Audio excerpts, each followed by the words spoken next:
shuttle launch, 3 hours in holding. Here's our commander, Chris Ferguson. The suit-up room. He's having a fit check of his helmet. He's our commander on this flight, and going over to pilot Doug Hurley.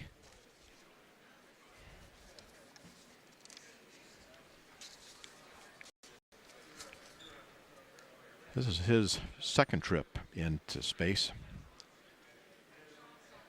He completed his first space flight on STS-127, and he's logged more than 376 hours in space.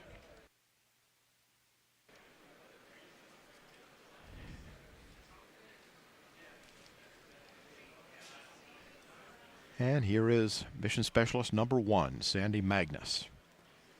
This is her third space flight. She spent more than 4 months in space aboard the International Space Station.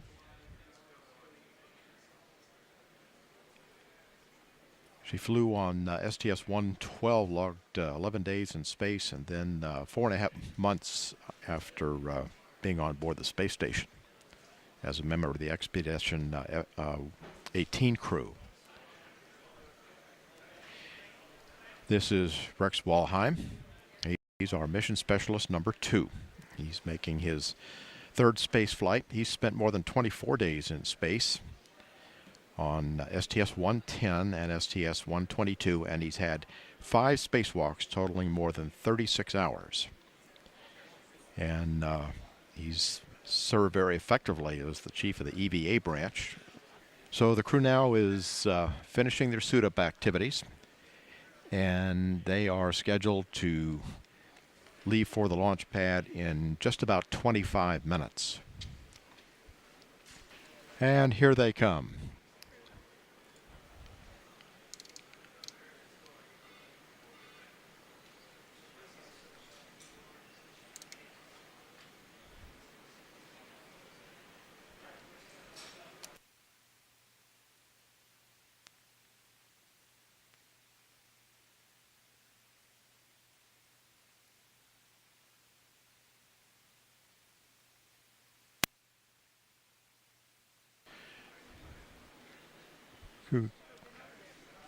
Crew going down the elevator, where they'll be greeted by employees from Kennedy Space Center and members of the news media. This is the same elevator that's been used by the astronauts ever since Apollo.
And there they go, escorted by NASA security. There'll also be a helicopter flying overhead.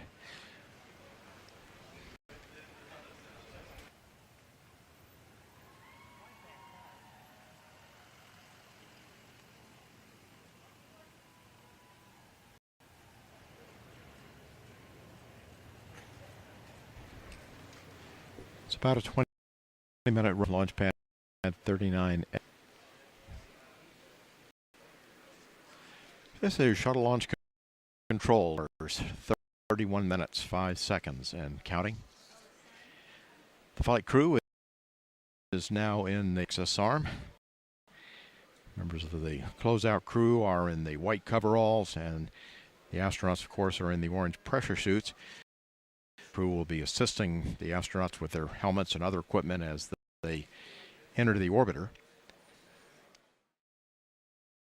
This is an incredibly experienced and dedicated team that gets the people on the orbiter, and Travis is in charge of the whole thing. And not only is he in charge of this one, but he's in charge of the whole closeout crew. We can see here Chris Ferguson getting put into his seat, and the folks that are helping him get into his seat there are the number 2. If you can see the number 2 on him is Randy Brezhnik. He's actually a Marine Corps colonel. He's one of our astronauts. You can see him in the one screen. Randy is actually getting on there to help out with the communication instructions and all those kind of things. But the guy running the operation is Drew Billingsley, who's number 3. And you can see him kind of climbing all over there. If you look in the view there, you can see Chris Ferguson right in front of us, and kind of behind to the right, kind of leaning over, is Randy Brezhnik, number 2, and now disappeared from sight is Drew Billingsley. He's called the flight deck crew insertion. Some on the upstairs. Born in Santa Monica, California, and grew up in Huntington Beach. Served in the U.S. Army. He's been in this role for a long time. He was initial suit tech 86. What they're doing as they go through here is, as Chris in the seat, there's probably about 9 different connections that need to be made, both to the himself as well as within his own gear there. And as you can see, we're pretty much astronauts just hanging back and letting them do it. The best thing we can do is let these professionals do their job. So you can see Chris is just concentrating on getting his hands out of the way and making sure that Drew has access to, over on the right there is his liquid cooling. You've got all the straps that have to come around, 5-strap harness. You have to get the parachute, which is what you're seeing, the close one. And Drew has the far one. You get the parachute straps that are waiting for. She's already in the seat when you get in. They put those over the side and they connect those in. You'll see a real good shot of them connected into the straps that Chris is already into, that he came in with his that gets connected there. And they're essentially doing all these connections to make sure he's nice and snug in there and all ready to go.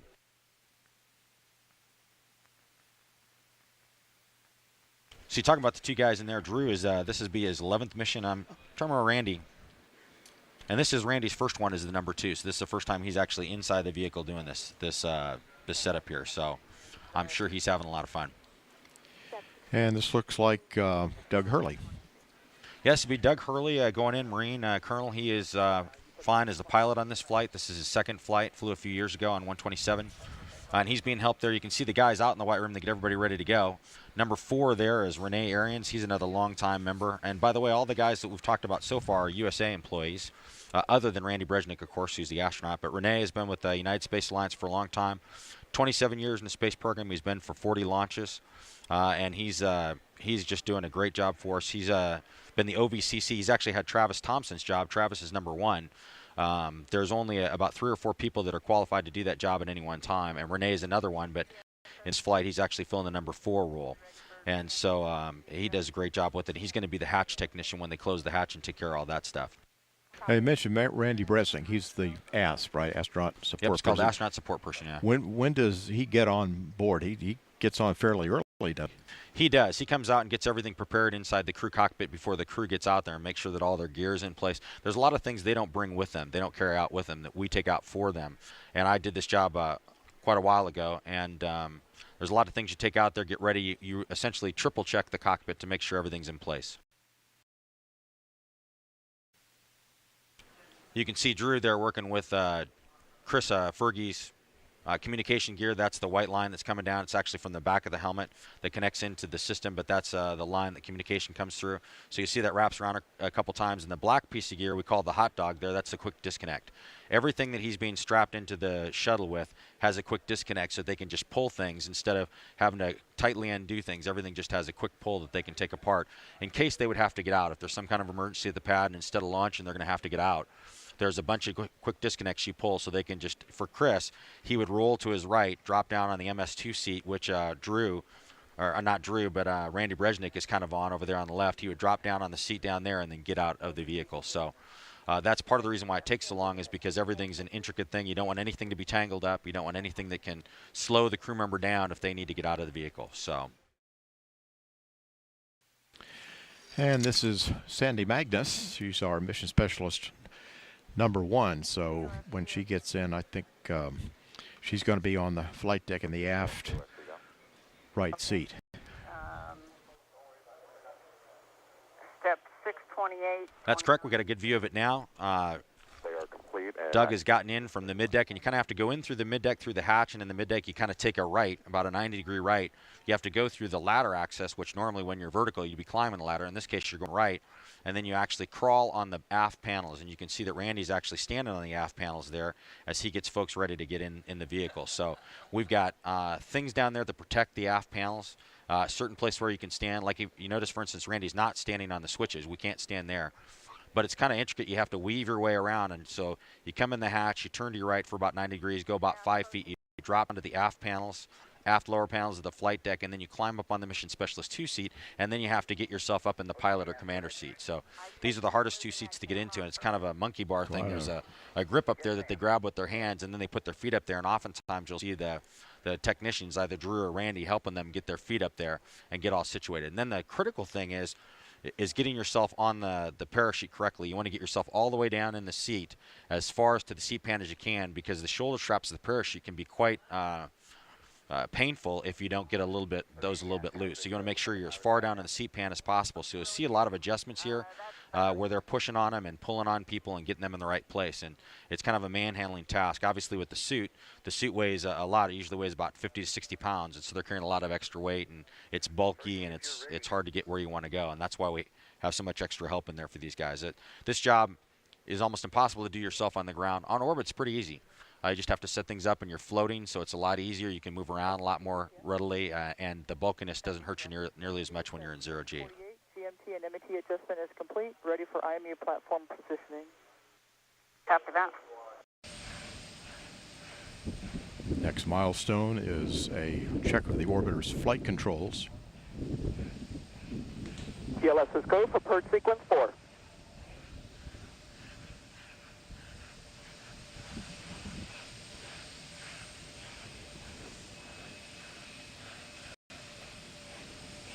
And there will be a steering check of Atlantis's 3 main engines.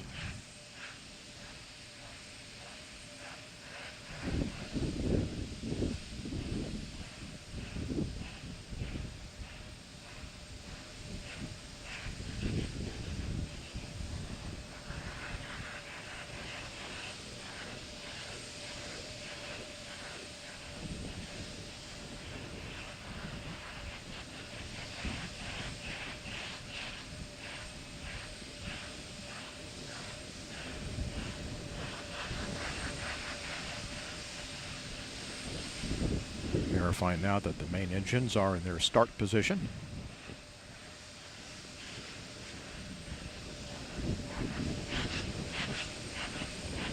TLS is go for ET LO2 pressurization.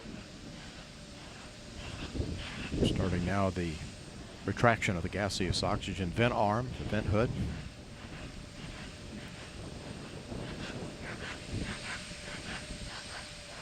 TLT OTC, clear caution warning memory. Verify no unexpected errors. Fuel cells going to internal. External tank camera being activated at this time. OTC, PLT, no unexpected errors. Copy that.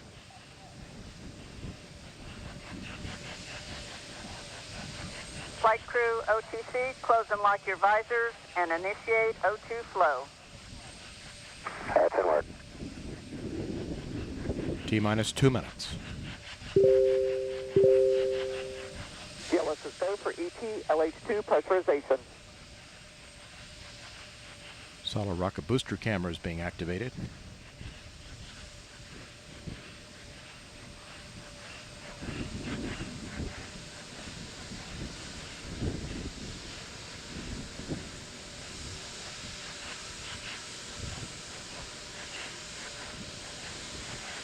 minus 30 seconds.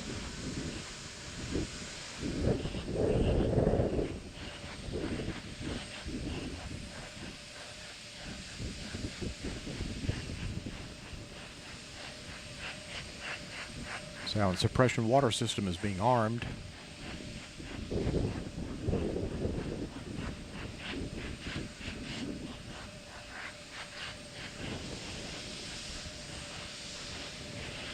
T minus 1 minute.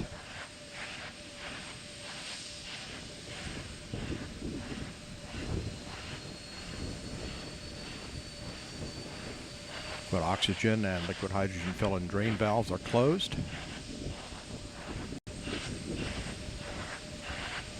T minus 40 seconds, handing off to Atlantis' computers at T minus 31.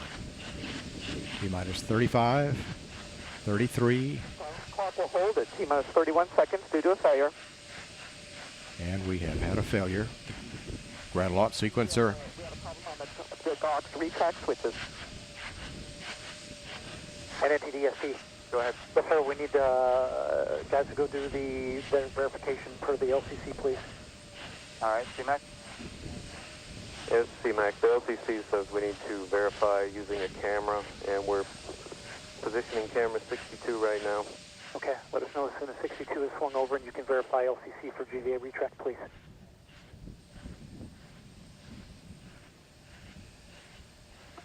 And all personnel, we're holding here 31 seconds while we get a verification that the GVA has fully retracted per our pre-plan. This is CMAC. We verify retracted. Okay, and you can verify that it is fully retracted per the instructions that we developed, correct? That's correct. All right, and SPE? And NTD, SPE concurs. They satisfy the requirements of GSE 13 pre-plan contingency. I am go. Okay, I copy. And launch director? Yes, sir. I heard all that and concur. Press on. All right, very good. NTD, SPE. Yes, sir. Yes, sir. I need concurrence to GLS and mass to clear the hold, please. Very good. And GLS, you have concurrence? Go. Copy that. It's in work. Thank you. Let us know when that's complete.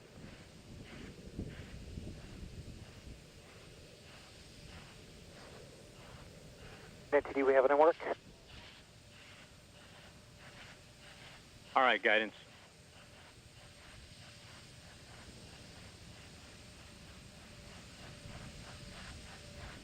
And just a reminder for folks, our lock turn back hold time is 3 minutes and 16 seconds.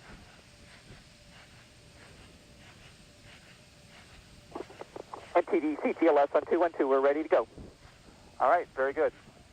And launch director, with that cleanup, we're going to go ahead and proceed. Yes, sir. Please do. All right, and all personnel, we are going to pick a clock here momentarily. And GLS, you can resume the clock on your mark. Copy that. Countdown clock will resume on my mark. 3, 2, 1, mark. T minus Go for auto sequence start. handoff to Atlantis' computers has occurred. Solid rocket booster nozzle steering check and work. 20. Firing chain is armed. 15. Go for main engine start. T minus 10, 9, 8, 7, 6, 5. All three engines up and burning. 2, 1, 0, and liftoff. The final liftoff of Atlantis on the shoulders of the space shuttle. America will continue the dream. Roger roll, Atlantis. Houston now controlling the flight of Atlantis. The space shuttle spreads its wings one final time for the start of a sentimental journey into history. 24 seconds into the flight, roll program complete. Atlantis now heads down, wings level on the proper alignment for its 8.5-minute ride to orbit. 4.5 million pounds of hardware and humans taking aim on the International Space Station. 40 seconds into the flight, the 3 liquid fuel main engines throttling back to 72% of rated performance in the bucket, reducing stress on the shuttle as it goes transonic for the final time. Engines now revving up, standing by for the throttle up call.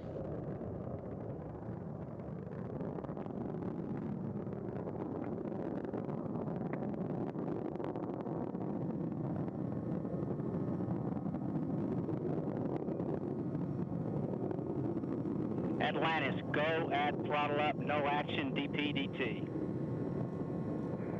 Go with throttle up, no action on DPDT. That call from Capcom Barry Wilmore, a transducer, instrumentation only, no action required.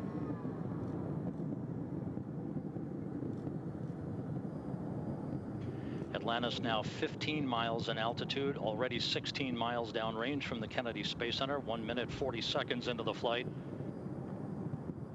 Atlantis flexing its muscles one final time. Atlantis traveling almost 2,600 miles an hour, 21 miles in altitude, 24 miles downrange, standing by for solid rocket booster separation.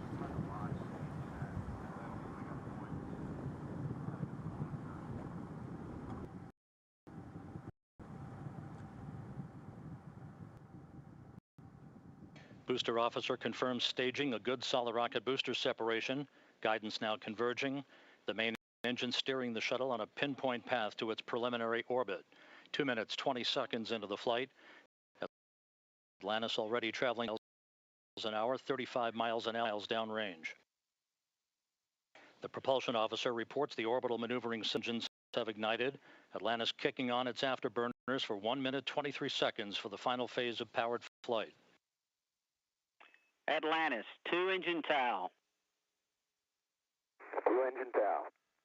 Com. Single pane day, so in the event of contingency, you're in plane plus 230 on the ECAL page. No com VIs when you're ready to come. Okay, in plane plus 230, go ahead. Press to AT-8. Press to MECO, 14.7.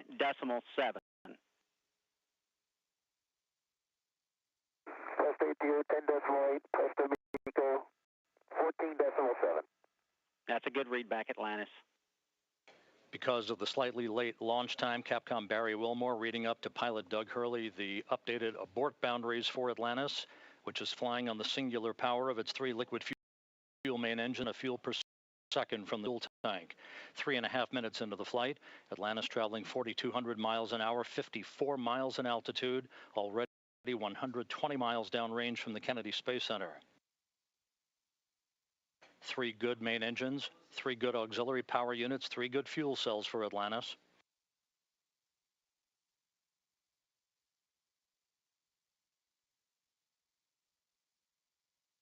Atlantis, negative return. Negative return. That call from Capcom Barry Wilmore indicating that we're too high in altitude, too far downrange to return to the launch site in the event of an engine failure. However, Atlantis' 3 engines performing perfectly. 4 minutes, 20 seconds into the flight.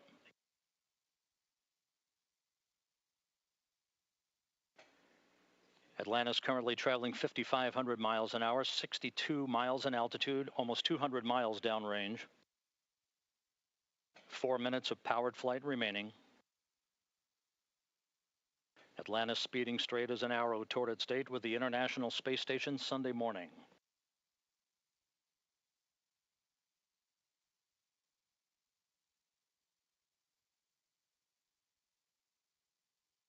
Coming up on the 5-minute mark. Atlantis now traveling 6,500 miles an hour, 66 miles in altitude, 250 miles downrange. Atlantis, press to ATO. Press to ATO. That call indicating we can make minimal orbital targets in the event of an engine failure. All 3 engines continue to function normally. Atlantis will begin its slow roll to a heads-up position shortly.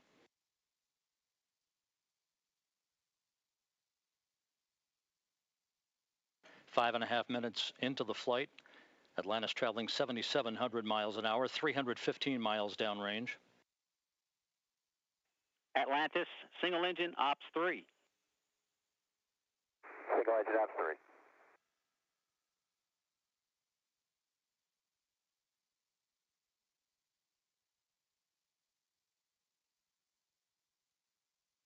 And the guidance officer mission control confirms that the computers are commanding the main engines to swivel. Engine Zaragoza, 104. Single engine Zaragoza 104. We've rolled to a heads-up position now, providing better communications to the tracking and data relay satellite system as Atlantis heads uphill. 6 minutes, 20 seconds into the flight. Atlantis press to MECO. Press to MECO. That call indicates that we can make our normal orbital cutoff targets in the event of an engine failure. However, all 3 main engines continue to function normally. Nominal. Fergie, go the plus X, go the pitch. Nominal shutdown plan. Go for the plus X, go for the pitch. That call indicating that we will be in good shape for the orientation of Atlantis for external tank photography following main engine cutoff. Now 7 minutes into the flight.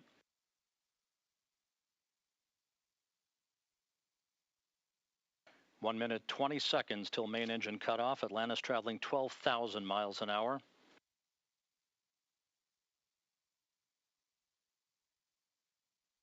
The main engines will soon be throttling down once again to limit the stress on the shuttle and its 4 crew members to that of 3 times the effective gravity. Atlantis currently traveling at a speed of more than 4 miles a second. 1 minute of powered flight remaining for Atlantis.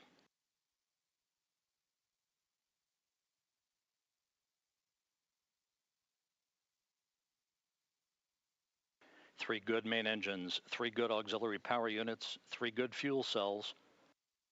Approaching the 8-minute mark into the flight. Atlantis now traveling more than 15,000 miles an hour.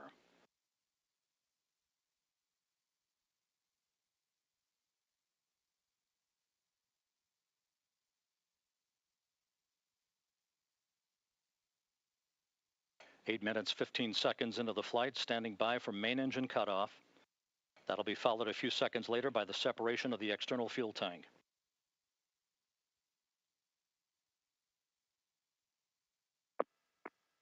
Booster officer confirms main engine cutoff. For the last time, the space shuttle's main engines have fallen silent as the shuttle slips into the final chapter of a storied 30-year adventure. Now standing by for external tank separation.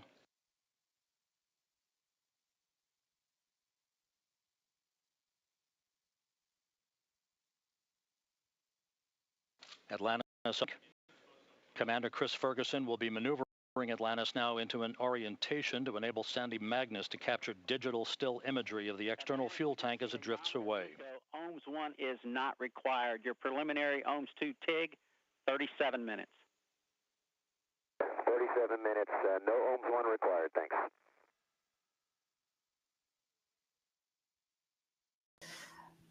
Just about 2 minutes and 45 seconds from T0 with a lot of objectives for today. The booster, the Super Heavy booster flying today, will be flying for its 2nd time. Last flight was on Flight 7 and just turned around in 2 flights, which is pretty incredible. I'm super excited to see that booster fly again. All right, we did just hear we are going to hold at T-minus 40 seconds. So we'll pass along some more information once we hear that reason. But again, that's not the end of the day. We can hold at T-minus 40 seconds for quite a few minutes. We eventually have to start looking at our temperature of all of our propellant on board. That's usually what drives us to, if we've held too long, we have to stand down for the day. So we are expecting a hold at T-minus 40 seconds. Sounds like we're going to be doing some additional checkouts on the booster Raptor while we're at that T-minus 40 second mark. So we will expect to see the clock pause at T-minus 40.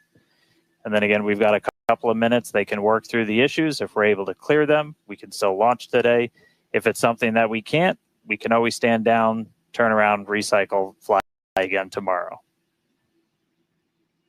Again, that's really important. This is what Terminal Keckley 4 is to be checking the vehicle, monitoring the vehicle systems as it makes its way down to T0.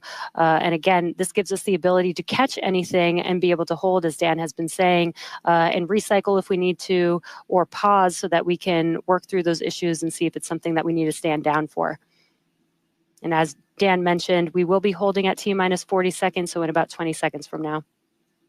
Yeah, so we'll hold there, and they'll work through these final checkouts on, sounds like just one of those Raptors on the first stage on Super Heavy, which, as you said, we're reflying it for the first time. 29 of those 33 engines have already been used in a launch, one of which has already Twice, and twice, we'll go for and its is getting ready for its third All right, time. and you just heard our flight director for the day, Joe Sliker. He just shared that we are going to hold at this T minus 40 second mark. Keep an eye on one of those Raptor engines on booster.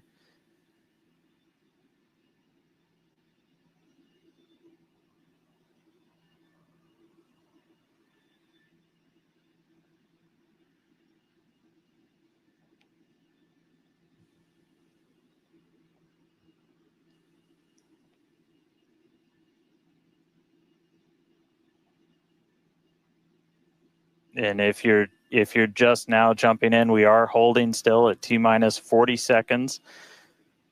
Watching one engine, waiting for temperatures to kind of get to a zone that we want them to on one of the engines on the booster, on the Super Heavy booster, getting ready for its second ever flight.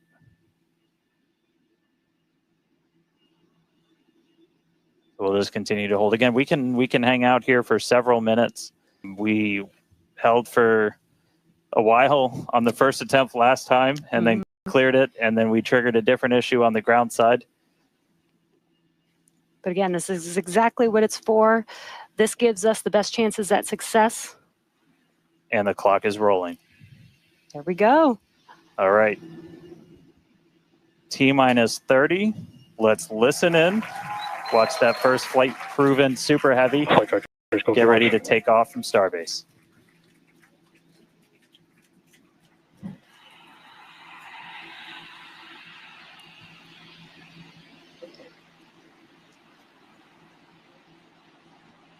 T minus. Delta 1. Hit hold.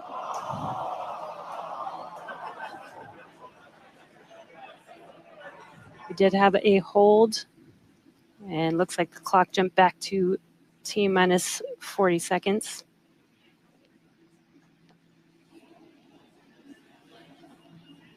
All right, so we jumped out. I did not see the deflector go off. So hopefully we were right at around that T minus 10 second mark. And if we were before that T minus 10 second mark, we do have the ability to recycle, as we mentioned earlier, back to T minus 40 seconds. So it looked like this time it was a ground side issue. We're taking a look at this real quick. So again, we're back at T minus 40. We're gonna hold for a little bit. We are still not scrubbed for the day. Give them a couple of minutes to work through this. Again, we can hang out at T minus 40 for several minutes. Eventually, we start looking at your bulk temperatures and all of your propellant on board the vehicle. We're not actively replenishing the propellant on board Super Heavy and Starship. And so you don't have essentially forever to hang out before things start to warm up.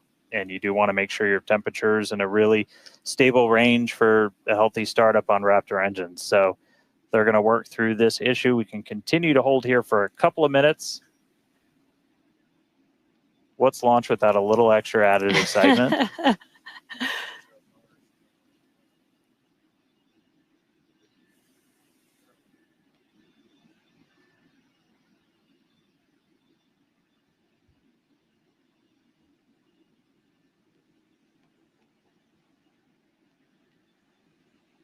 All right, so cumulatively, we've held for a little over 3 minutes between the two holds.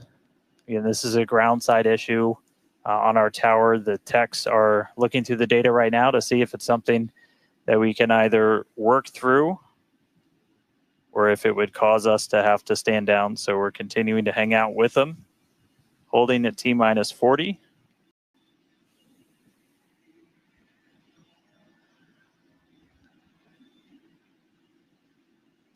If you're just joining us, we did initially hold at T minus 40 seconds. We continued the count but recycled before we got to T-minus 10 seconds. And so we're back at a hold at T-minus 40 seconds. Waiting for more information. The team is checking out to see if we can continue today.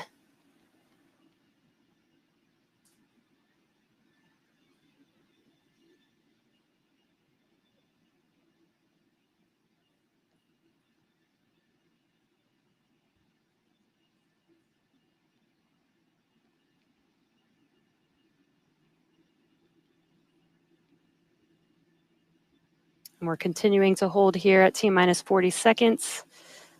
We've been holding for just about 5 minutes now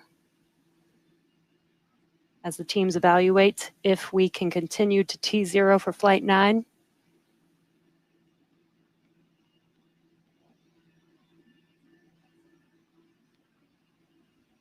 All right, so it sounds like we're coming to a resolution.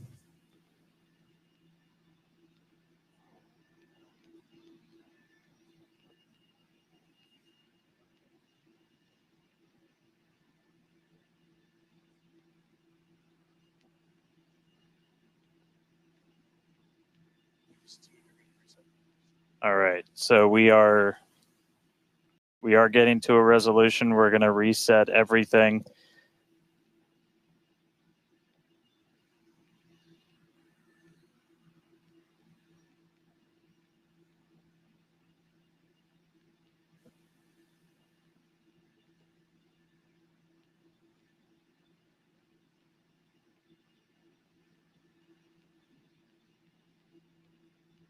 All right, so we're going to see the clock. It is now rolling.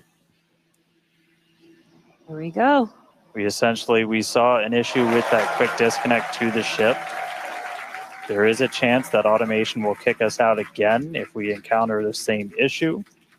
But for now, the clock is rolling. We'll see that T-minus 10 second mark.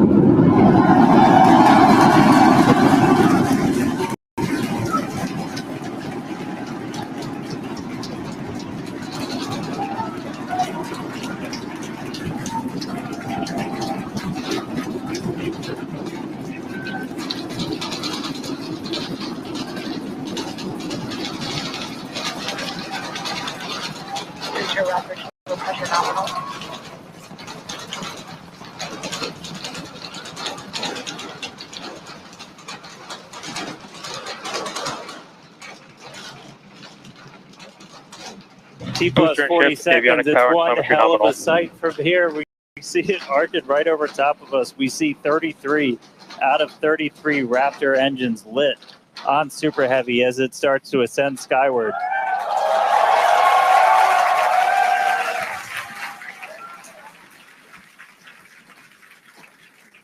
Coming up on maximum aerodynamic pressure, then only about a minute and a half until we get into hot staging. Wow, Dan, that was incredible. We could feel the building shaking here, feel the vehicle's power. Now we're just about a minute away from shutting down those engines on the booster. Again, this booster is flying for its second time today.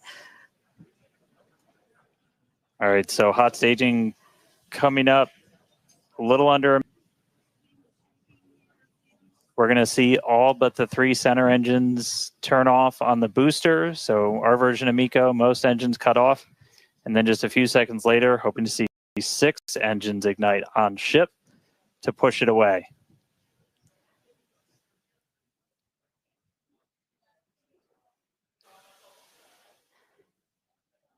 All right, hot staging, about 30 seconds.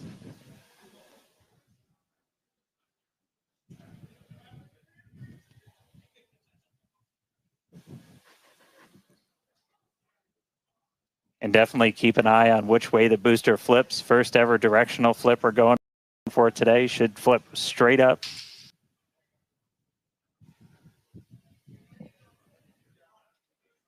See those engines powering down? Booster engine cutoff. Ship ignition. Stage separation. Incredible by Super Heavy Booster, and you can see those 6 engines, those three engines on the ship ignited. 6 healthy Raptors running on ship on its way to space. Peek that engine view. Booster doing the boost back. Chris, how's it looking over there in Hawthorne, man? It is looking chamber pressure is nominal. It is looking absolutely incredible here in Hawthorne. As we said, 6 healthy engines on ship. We've got 13 out of 13 engines on the booster. Now down to those 3, which is what we expect in the final moments of the boost back burn. Now, as a reminder, we are not recovering the Super Heavy booster today. We are instead going to do some... Boost back, shutdown. And there we had a good shutdown of the boost back burn. Next up will be the jettison of that hot stage Ship ring. avionics, power and telemetry nominal. Great call out there that everything looking nominal aboard the Super Heavy vehicle, which is returning to Earth. And we're going to be doing some experiments with it, including a higher angle of attack re-entry, as well as some engine tests as it gets closer to the Gulf. We are, again, because of these tests not recovering it, we are sending it to the Gulf on purpose to do those tests. But again, you see the booster on the left-hand side of your screen. You see ship with 6 healthy engines continuing its ascent to its planned suborbital trajectory. Everything going very well so far for Starship's 9th flight. Now 4 minutes, 15 seconds in. Great views from inside of the aft engine area of ship there, looking at those 3 sea level and 3 Raptor engines on the right-hand side of your screen. The booster doing its LOX dump, that liquid oxygen dump. So because we don't need some of that liquid oxygen propellant in its tanks, we vent that propellant out to lessen the booster's mass as it comes in for its landing. Just absolutely gorgeous views watching these 2 vehicles do their respective things in the skies over Texas here today. And Dan, we're approaching the 5-minute mark into the flight. Super Heavy is descending rapidly. What can we expect here in the next few minutes as it does its atmospheric tests? Yeah, now as we had talked about, Super Heavy might not have a very smooth ride down. We're going to be putting it through this higher angle of attack. So we're kind of pitching it up a tiny bit, increasing drag. We've done this in wind tunnels. We've done this in computer modeling. It shows that sometimes the control isn't great, but they really prove it out, and that's to get real world. So here comes Super Heavy. It should be igniting for its landing burn in just about 40 seconds from now. And we are going to relight 13 engines, then bring that down to 3 engines. As we talked about earlier, we will be intentionally shutting down. We will be shutting down one of those 3 center engines intentionally to push the limits of the Super Heavy booster. Ship Raptor, chamber pressure is nominal.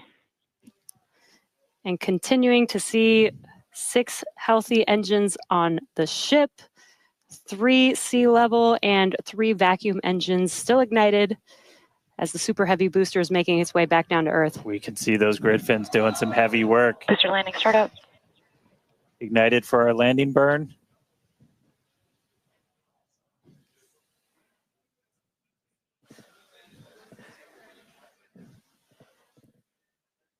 It may have ended with that landing burn. Does look like we lost telemetry from the booster once we started into that. Did you hear confirmation that the booster did demise? So the booster's flight ending before it was able to get through landing burn, but again, we are not bringing that back. We were expecting it to make a hard splashdown in the Gulf. We were getting live data back the entire time through that high angle of attack flight. So that was something that was really vital for us to use. First free flight of booster in the books. All right, ship has about 2 minutes left.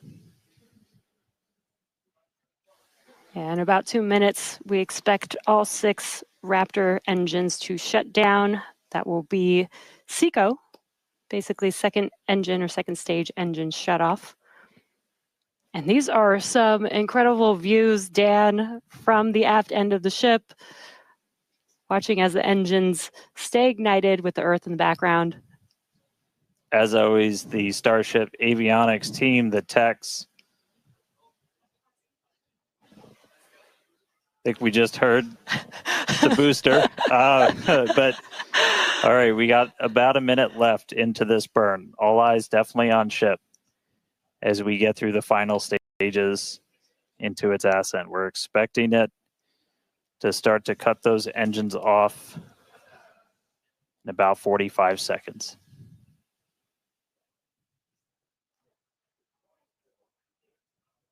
Terminal guidance.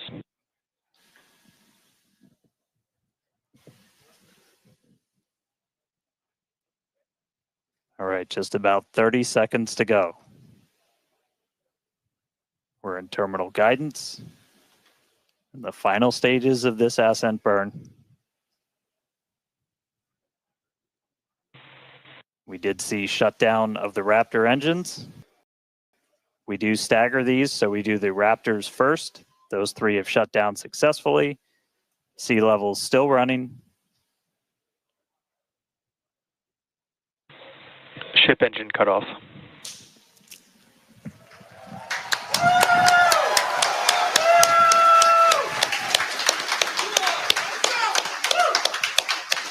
Ship engine cutoff, the 3 most beautiful words in the English language. And great call out that we had nominal insertion.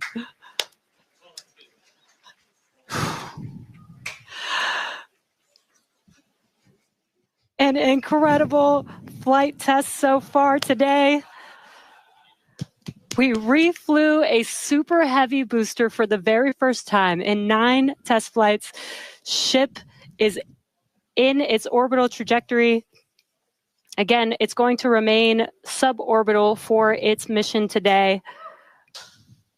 But it ignited It ignited all 6 of its engines and made it all the way through SECO just now.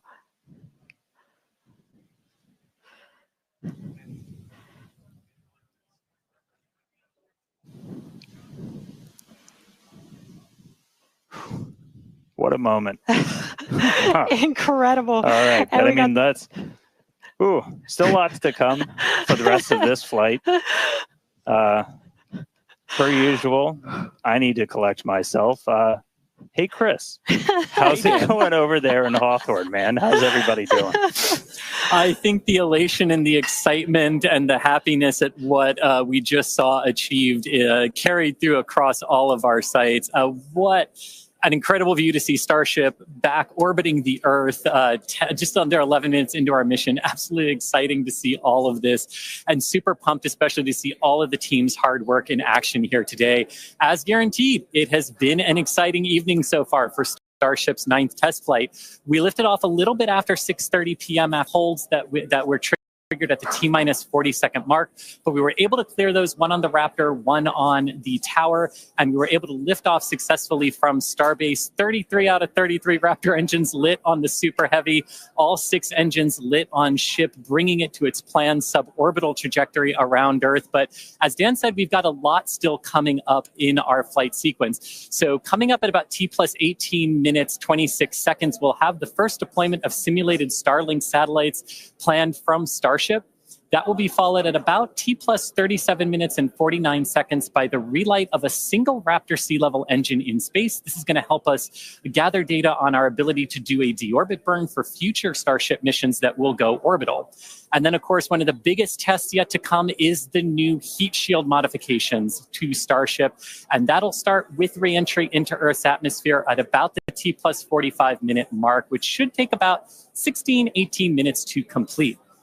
And now today's reentry is going to test that heat shield like we said, specifically how Starship will hold up to 100 missing heat shield tiles on its thermal protection system. Now, we purposely took those 100 tiles off over very critical areas of the vehicle to be able to safely test on a flight like this suborbital trajectory into the Indian Ocean what might happen on an operational flight in those areas if we were to lose the primary heat shield tile over Starship. So very critical test coming up. And then after that, we'll have the final descent where we will again be pushing Starship to its limits. We definitely pushed the booster to its limits today to gather data, and we're going to be doing the exact same thing on that ship, seeing how the ship handles various flight conditions that we will need it to fly in as we look to one day soon bring ships back to Starbase for catch and reuse. Now, while there are payload simulators on Starship for deployment today, as we will see in a few minutes, the primary data and the primary payload for today is the data. And today, just like with Starship's previous test flights, that data is coming to us courtesy of our Starlink network. In fact, it is from Starlink that you are seeing these wonderful views of ship in space right now. So, and I can't wait to see Starlink really provide those epic views and that data transmission during reentry, which is very, very critical to getting that data during reentry. So, Dan and Jesse, it's been an exciting day so far. There's more to come as we get ready for Starship's first ever payload deploy. What can we expect next here in the next few minutes? Thanks, Chris. Just going to reiterate, thank you to the Starlink team for these incredible views today. In a few minutes, Starship will deploy 8 Starlink simulators, similar in size to our next generation Starlink satellites. The Starlink simulators will be on the same suborbital trajectory as Starship, meaning they will passively re-enter the atmosphere, just like Starship. With tests like these, we can see how Starship's payload deploy systems work in flight, while in simulator satellites pose no safety risk to people on Earth or for other satellites in orbit. Now, this also ensures that any parts of these simulator Starlink satellites that do survive reentry splash down harmlessly in the middle of the Indian Ocean. And then before we get there, though, we're going to have to open up that payload deploy door. So we've only ever done that one time before. Pretty sure it was Flight 3. Someone on the internet, please check me. The time we ever opened it. And we've had Starlink simulators,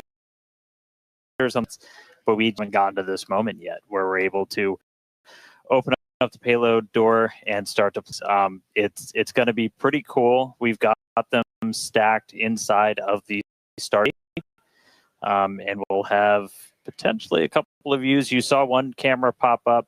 Oh, there we go. Look of the payload bay of Starship. You can see them down in the middle of your view. There's kind of 4 on either side, so they're pushed on top of each other, a stack of 4 right behind each other. Pop the door open. It's on the right side of your, see that open up, and then start firing those simulators out into space. We are expecting the payload door to open in a little over a minute from now. And once that payload door is open, about a couple minutes later is when we will start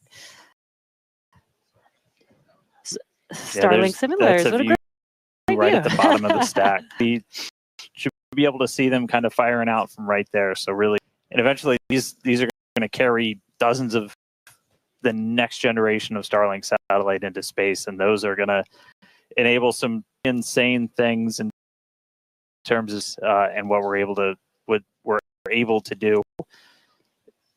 It's been really great for Starship, obviously. Getting live video back is really cool, but just the amount of high-speed telemetry, everything right back, and for a development program, that's kind of everything. We're in excess of 130 or 160. My numbers are fuzzy right now, just like my, but in excess of 100 megs per second of downlink, and a lot of that gets eaten up by video. We've got dozens of, we added several more for this flight. You saw a couple of those as we have 360 degrees. Open the pod bay door, Hal.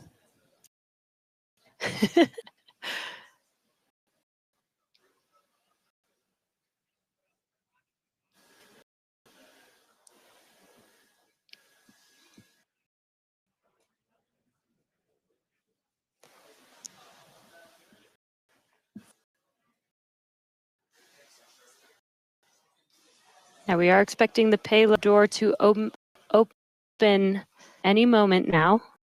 So we're watching out at the inside of Starship as it's sub.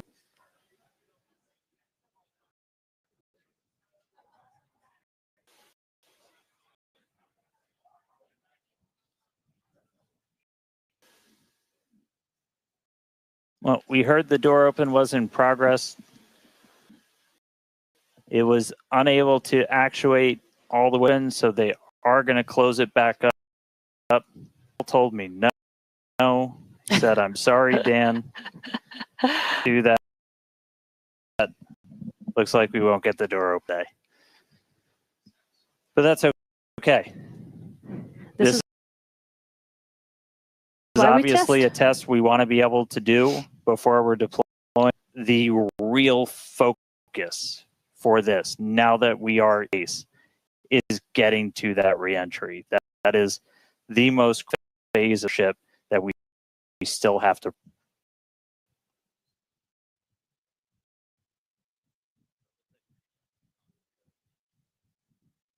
All right, well, so it does look like we're not going to be able to deploy Starlinks today, but we should have pretty frequent views from Starship. They might cut in and out every once in a while, but should be pretty regular. We are in now, so might be a lot of black, but the cool part is when we get to it's going to be daytime. Yes, and we did that on purpose so that we can get some time views as ship is returning back to Earth. All right, so we are going to take